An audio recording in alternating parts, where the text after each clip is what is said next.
Here the camera is actually understanding how you're holding the paper and playing the car racing game.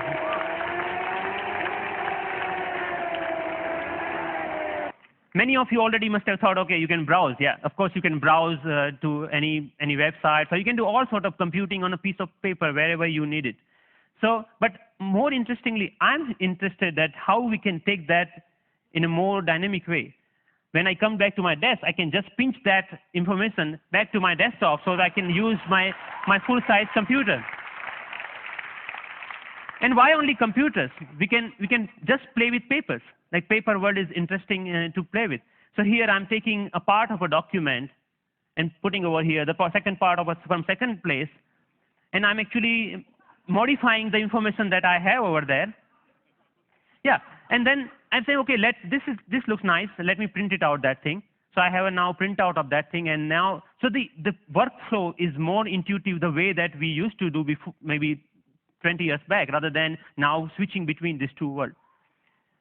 So as a last thought, I think that integrating information to our everyday objects will not only help us to get rid of the digital divide, the gap between these two worlds, but will also help us in some way to stay human, to be more connected to our physical world.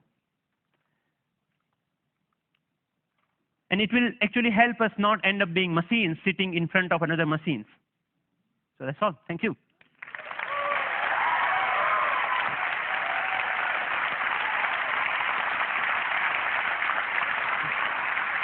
Thank you. Thank you. Thank you. Thank you. Thank you. So Pranav, first of all, I mean, you're a genius. This is incredible, really. Thanks a lot. What are you doing with this? Is there a company being planned, or is this research forever, or what? So there are lots of companies, actually sponsored companies of Media Lab, interested in taking this ahead in one or the way. The companies like mobile phone operators want to take this in a different way than the NGOs in India are thinking that why can we only have sixth sense? We should have a fifth sense for missing sense people who cannot speak. Maybe this technology can be used for them to speak out in a different way, maybe speaker system. I mean, what are your own plans? Are you staying at MIT, or are you going to do something with this? I'm trying to make this more available to people so that anyone can develop their own sixth sense device, because the hardware is actually not that hard to manufacture or something, hard to make your own. And I will provide all the open source software for them, maybe starting next month, so that. Wow. Yeah. Wow.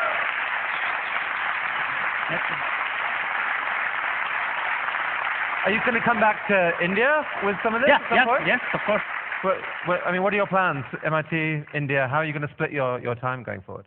There is a lot of energy here, lots of learning. Like all of this work that you have ever seen is all about my learning in India. And now, even if you see, it's more about the cost effectiveness.